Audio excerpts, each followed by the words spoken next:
আসসালামু আলাইকুম। Public education 2.0 পক্ষ থেকে সকল শিক্ষার্থীকে জানাই শুভেচ্ছা স্বাগতম। আজকে আমরা মূলত দেখব হচ্ছে কি জারণ সংখ্যা নির্ণয় করা। তো এই জারণ সংখ্যা নির্ণয় করতে গেলে আমাদের অবশ্যই কিছু বেসিক জিনিস সম্পর্কে ধারণা থাকা লাগবে। তো বেসিক জিনিসগুলো হচ্ছে এই যে আমাদের অবশ্যই প্রত্যেকটা পরমাণুর প্রত্যেকটা পরমাণু বলবো না, 1 থেকে 30 পর্যন্ত পরমাণুর যদি আমরা যোজনী সংখ্যা জানি তাহলে ইনশাল্লাহ আমরা জারণ সংখ্যা অনেক সহজে কিন্তু করতে পারবো। তো কথা হচ্ছে যে আমি এখানে দেখো কিছু তোমার কিছু আমি কিছু পরমাণুর যোজনী লিখে রাখছি। তো এখানে আমাদের একটা প্রশ্ন আছে যে H2SO4 এর এস এর অর্থাৎ সালফারের জারণ মান বের করতে বলছে। ওকে, তো এটা আমরা কিভাবে বের করতে পারি? যে আমরা এটা বের করার আগে আর একটা জিনিস জানবো যে সম্পূর্ণ একটা যৌগের তোমার জারণ সংখ্যা অবশ্যই সেটা 0 হয়, ঠিক আছে? আচ্ছা, তো আমরা মূলত এস এর কি করব, জারণ মানটা বের করব। তো এখন এস এর জারণ মানটা কিভাবে বের করতে পারি? আমরা ধরে নিব যে আমরা তো জানি না যে এস এর জারণ মান কত, তো আমরা ধরে নিব এস এর জারণ মান কত, এক্স।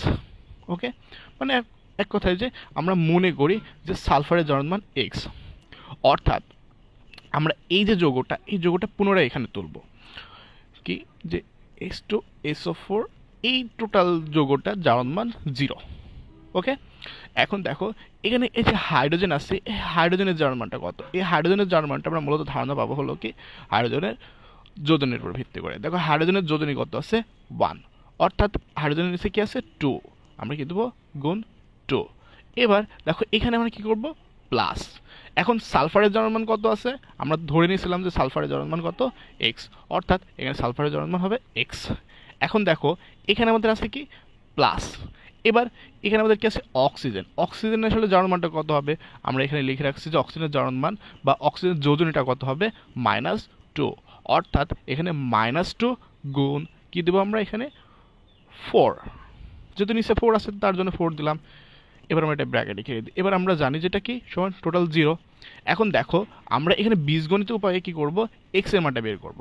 আচ্ছা দেখো এখানে 1 গুণ 2 অর্থাৎ 2 প্লাস এক্স। এবার দেখো এখানে আমরা যদি গুণ করি, আমরা 4 দুগুণে কত জানি, 4 দুগুণে 8, 4 দুগুণে 8, 8 আর এই যে প্লাস মাইনাসে মাইনাস কত হবে আমাদের, 8, অর্থাৎ এটা টোটাল কী হবে আমাদের, 0। এখন দেখো যে এখানে আমরা এক্স এর মানটা কীভাবে বের করতে পারি? আমরা 8টাকে ওই পারে পার করে দিই, তাহলে আমরা যদি জানি যে এই পারে যদি মাইনাস থাকে তাহলে পারে গেলে অবশ্যই সেটা প্লাস হয়ে যায়, অর্থাৎ এটা প্লাস।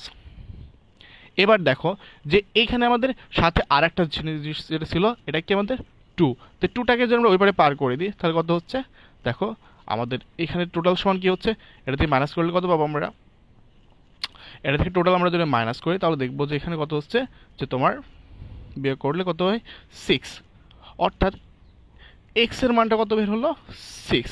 তাহলে আমরা বুঝলাম যে আমাদের এখানে যে সালফারটা আছে সে সালফারের জারণ মান অবশ্যই 6 হবে, কারণ কি আমরা এখানে সালফার সমান ধরছিলাম কি এক্স এর মান বেরোচ্ছে কত, 6।